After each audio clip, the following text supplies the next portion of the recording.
Patriotas do meu Brasil, se você tem o sonho de vir pro Paraguai, não venha. Não venha. Eu tô morando aqui no Paraguai há 40 dias. Sabe que eu vou morar no Paraguai? Essa frase era uma espécie de meme nos grupos bolsonaristas depois da derrota do Jair em 2022. Meses, anos se passam e muita gente levou isso a sério. Os brasileiros começaram a fazer fila para atravessar a fronteira. E claro, né? Agora estão aí os primeiros decepcionados. Há 40 dias eu estou morando nesse país. Eu vim com 10 mil reais. Meu dinheiro já acabou, gente. E eu vim como todo brasileiro com um sonho. De assim como nos Estados Unidos, você conquistar uma casa, você conquistar um carro, você conquistar uma vida melhor. E não foi assim que aconteceu pra mim. Sabe por quê? Porque pobre. Pessoas da direita que não têm dinheiro e vêm pra cá. Não dá, é a mesma coisa do Brasil. E apesar de depoimentos como esse, os brasileiros seguem representando 95% dos interessados em fixar moradia no Paraguai. As redes sociais estão cheias de anúncios de todo tipo de oportunidade para brasileiro em solo paraguaio. Oportunidade até no campo dos relacionamentos. É claro que muita coisa é golpe. Golpe do falso diploma. Brasileiros têm até 40 mil reais em prejuízo com mestrados e doutorados de faculdade irregular no Paraguai. Olha só, a férias não é remunerada. O salário é em torno de 2,5, só que o aluguel aqui é 1.200. Não tem escola para filho de brasileiro. Tem que pagar aqui. E aí a conta não fecha, não dá nem para comer. Imigrar para outro país é um processo invariavelmente longo, burocrático, complexo. Encaminhar uma decisão de vida dessas por fanatismo ideológico é uma receita para humilhação. Eu exijo que o Itamaraty me repatrie, porque eu sou um patriota.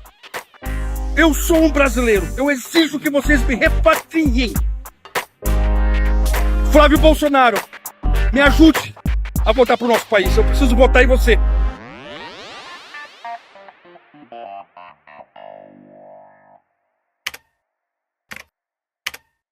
A onda de migração para o Paraguai começou naquele período em que o Brasil parecia que estava vivendo um surto coletivo. Foi entre um patriota grudado num caminhão e um outro rezando por um pneu que alguém disse: "Eu vou morar no Paraguai". Era uma síntese, era um resumo da frustração que os bolsonaristas andavam sentindo. E não é de hoje que o bolsonarismo sabe rentabilizar as emoções que ele provoca. O Jair mesmo, ele quer te proteger do kit gay. E aí, para se aproveitar do medo que você tem de ser gay, ele te vende esse perfume aí, ó, que vai te fazer homem de verdade. Então, era apenas de se esperar que muita gente visse nessa frase, "eu vou morar no Paraguai", uma oportunidade de negócio. O maior bairro de Cidade Leste, Sim. onde tem as melhores universidades, milhares de estudantes. Gente, é um super bairro aqui para vocês. Aqui no Paraguai, 47 mil dólares. Depois de uma enxurrada de publicidades como essa, o bolsonarista foi submetido ainda a outras peças de propaganda, às vezes revestidas com um verniz de jornalismo. Tá aí o muito bem produzido documentário do Brasil Paralelo. Tratou a imigração quase como uma questão de sobrevivência para aquele bolsonarista tão assustado, coitado, com a vitória do Lula. A nação brasileira precisa de vocês! Socorro! Violência somada à instabilidade política e econômica do país levam as pessoas a buscarem outras opções. O principal destino são os Estados Unidos, seguido da Europa. Mas, entre os destinos escolhidos, um tem chamado a atenção: o Paraguai. Ao longo dos meses, a oposição ao bolsonarismo tratou o sonho paraguaio como chacota. E alguns foram muito bem nessa função. Essa daqui é uma linha de halter que você não encontra em qualquer academia. Não, você não encontra em qualquer academia halter. Não é qualquer academia que tem halter. Aí eu concordo com ele. Meu amigo, a gente chega a 100 quilos. Onde que fica o DJ, ó, só E sim, academia hein? com- DJ, DJ tudo na que eu academia, quero. pô. Era... Nossa. Mariana, o que você espera quando você entra numa academia? Olha, que tem a DJ, Que tem a E tem Barcito a- Fit, buffet de sushi e sashimi. é importante. Que tenha também um pônei pra volta, né, na academia, pra poder Dá um rolezinho descontrair de um pouco, pônei. dar um rolezinho de pônei. Bom. É o que eu espero ter na academia. Bom também. A mídia hegemônica só foi se interessar por esse fenômeno quando ele impactou de maneira mais visível as fronteiras, com filas. E aí, naturalmente, a abordagem foi um pouco diferente daquela do Brasil Paralelo. Tá aí a BBC Brasil. É uma estratégia de desenvolvimento do Paraguai, né, que tem como base, sobretudo, baixo custo de produção, que atrai empresários, e o baixo custo de vida para as demais pessoas que são atraídas para o país. Alexandre explica que o custo com mão de obra também é menor no país vizinho. Os direitos trabalhistas no Paraguai, se comparados com o Brasil, são bem inferiores. Não tem FGTS, por exemplo, no Paraguai.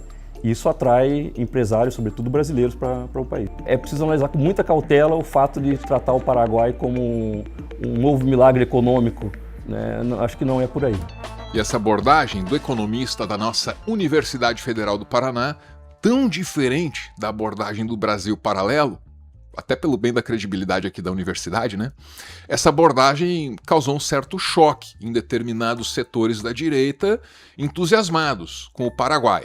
O pessoal da BBC e da G1 aqui no Brasil estão preocupados com o Paraguai, cara. Olha só, a matéria é crítica, tá falando não que esse pessoal da direita que quer ir pro Paraguai porque lá eles podem explorar os pobres pagando menos CLT e não sei o que lá e coisa e tal. A gente viu prestar atenção nisso daqui, porque o que vai acontecer, o que está acontecendo na verdade é que a economia do Paraguai está crescendo seguidamente. Por um verdadeiro combo de razões históricas, e nós meio que somos uma dessas razões, o Paraguai nunca conseguiu consolidar um Estado de fato. Então, a estratégia de sobrevivência desse país tem sido a de cobrar poucos impostos, a de atrair qualquer negócio que seja, meio que desesperadamente, sem muito critério. Então é apenas natural que um anarcocapitalista enxergue no Paraguai um terreno fértil para sua utopia. Se no Paraguai o Estado quase não existe, então é lá que o Estado pode deixar de existir primeiro. Mas a verdade é que o Brasil tá ficando para trás, meu amigo. Cada vez que o pessoal elege um idiota do PT, cada vez que o pessoal faz um L por aqui, a gente perde uns 20 anos de avanço em termos de economia aqui no Brasil, né? E o Paraguai tá crescendo. Eu não sei não, cara. Eu considero, sinceramente, viver no Paraguai um lugar muito bacana, muito legal. O problema pode estar na utopia anarcocapitalista em si. Porque essa estratégia do Paraguai, além de ser um meio discutível para alcançar a prosperidade de um povo, também ameaça tirar do país até o poder de decisão sobre o seu próprio território. É que o Paraguai já se vê obrigado a permitir incursões de tropas dos Estados Unidos sem poder fazer nada a respeito. Felipe, é absolutamente assustador as concessões que o Paraguai faz, basicamente, aos militares americanos. Vou trazer só algumas delas, são inúmeras, mas só algumas delas. Por exemplo, os americanos podem levar o equipamento militar que desejarem ao território paraguaio sem nenhum tipo de inspeção. Não se sabe como os paraguaios vão lidar com a presença frequente dos militares dos Estados Unidos, mas dos bolsonaristas parece que eles não estão gostando muito não. As redes sociais do Paraguai, Facebook, Instagram, muito paraguaio reclamando da especulação imobiliária, os aluguéis que aumentaram, os serviços públicos que todo mundo sabe é carente no país vizinho e agora está cheio de bolsonaristas disputando escola, disputando hospital, disputando serviços públicos. Nas redes sociais os paraguaios estão reclamando e eles já estão encontrando soluções, entre elas construir um muro. E aí, você é a favor de receber esses bolsonaristas de volta? É uma grande dúvida, né? Enquanto você pensa, deixa eu abordar aqui uma outra, menorzinha. Pedro pergunta: amigos, uma dúvida sobre a fílmica. Eu consigo transmitir a imagem para a TV? Tá aí, Pedro. Esse é o meu quarto. Não sei se eu devo pedir perdão aí pela intimidade, até porque a parede precisa de um pouco aí de capricho, de um trato. Esse móvel era vermelho, eu envelopei para ficar azulzinho. Tá ruim, dá pra ver que fui eu que fiz. A TV tá muito alta, tem que baixar. Vou fazer isso nesse final de semana, se Deus quiser. Mas o que interessa, tá aí a Filmica, ó, na minha TV Samsung, grandona, graças a Deus. Porém, avariada, né, tadinha? Isso aqui é com fita isolante, não tem jeito. A Filmica não vai resolver. Mas de resto, Pedro, dá para colocar em 5 dispositivos, dá para dividir com quem bem entender, não tem comercial. E dá para usar na televisão, no celular, no tablet. Eu tô sempre falando do acervo, das seleções, da curadoria da Filmica, porque essas são as coisas que definem a Filmica, o projeto, a plataforma. Mas acredite se eu te disser que essa plataforma brasileira também é um primor técnico, que faz muita plataforma gringa parecer assim um experimento de vibe coding. E tem os preços da Filmica, né? Que estão para o mercado de streaming, assim como os preços dos carros chineses estão para o mercado automotivo. São preços disruptivos. O que nos leva aos planos. O mensal sai por R$19,90 e o anual por R$199,90.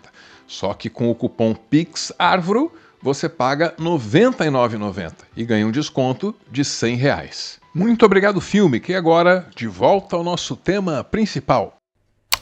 O presidente Lula autorizou a devolução ao Paraguai do canhão histórico El Cristiano, um artefato da Guerra da Tríplice Aliança que está no Museu Histórico Nacional no Rio de Janeiro. O aval foi dado no fim de julho durante uma reunião de Lula com os comandantes das Forças Armadas e o ministro da Defesa, José Múcio Monteiro.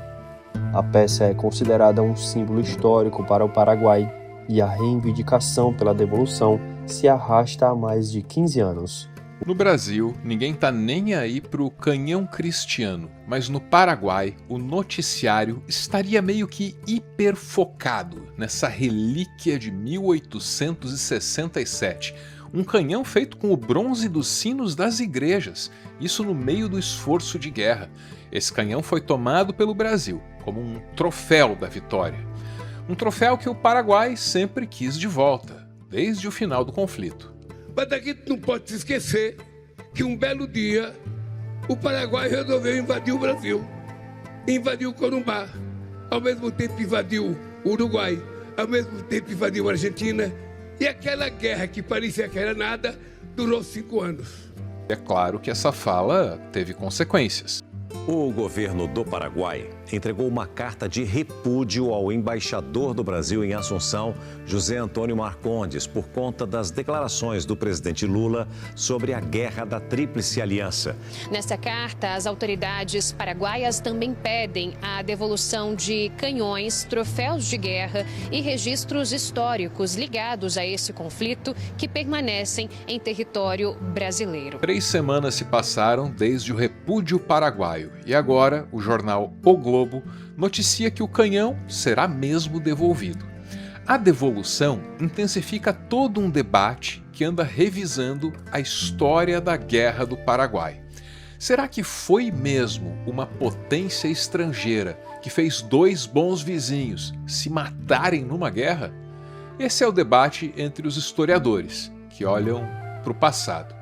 Quem estiver mais focado no presente do noticiário deve se perguntar se isso ainda pode acontecer de novo.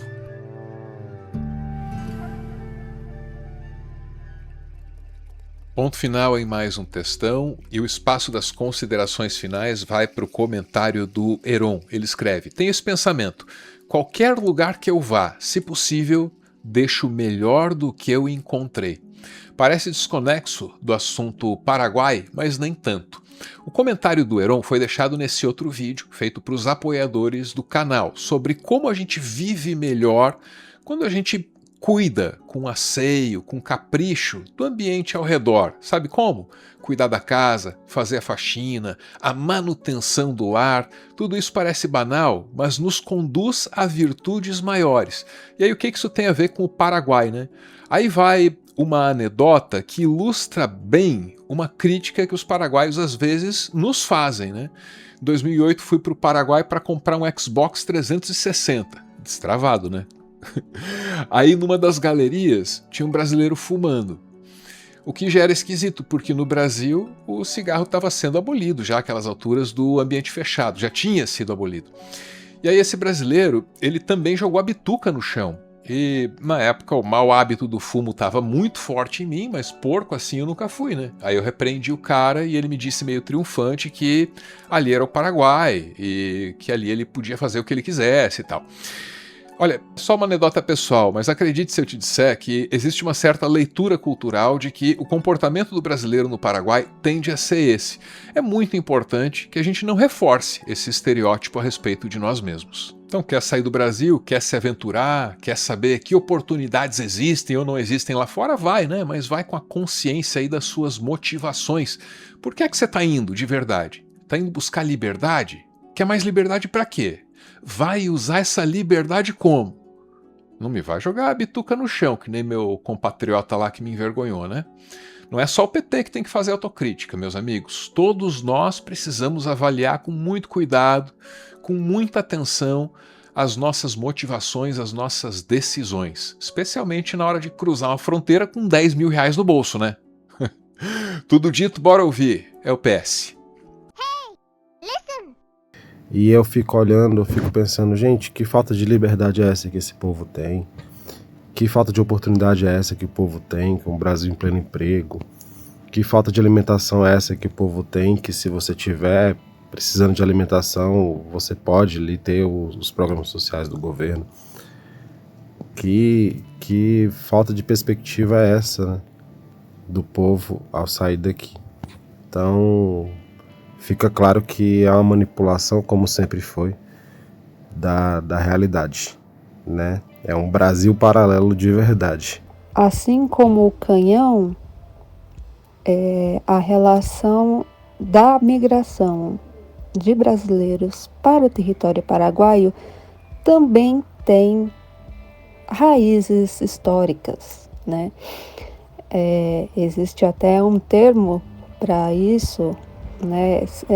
Os brasileiros que emigram para o Paraguai são os conhecidos brasiguaios, e esses brasiguaios, eles hoje detêm uma boa parte das terras cultiváveis paraguaias, e eles estão em constante conflito com o movimento sem terra do Paraguai, né? Sobre essa questão dessa gente toda aí pro Paraguai, eu acho que eu sou um pouco mais malvada que vocês. Eu não tenho dó nenhum, juro, não tenho mesmo. Eu acho que tem gente que não aprende assim só de olhar, observar, né? Conversar, discutir. Claro, todo mundo erra, claro, todo mundo erra. Eu erro, vocês provavelmente também devem saber das coisas que já erraram. Mas a gente aprende com os erros, né? E os bolsonaristas não, eles não aprendem, né? Essa turma que está indo para o Paraguai, eu sinceramente quero mais é que eles fiquem por lá e que sejam felizes. Muito obrigado por ficar comigo até o final, o finalzinho e o finalzinho. Aqueles derradeiros segundos usados para mandar um beijo para o místico e meio muvucado, né? Oeste do Paraná, Itaipulândia, Pato Bragado, Entre Rios, Missal, Mercedes e, claro, para ela, em Foz do Iguaçu. Ah, não podemos esquecer do lado de lá. Um beijo para Assunción, por óbvio. Quem mais? San Alberto. Sempre mais difícil lembrar dos vizinhos, né? Itaquiri, Hernandárias. Um beijo. E como sempre, valeu!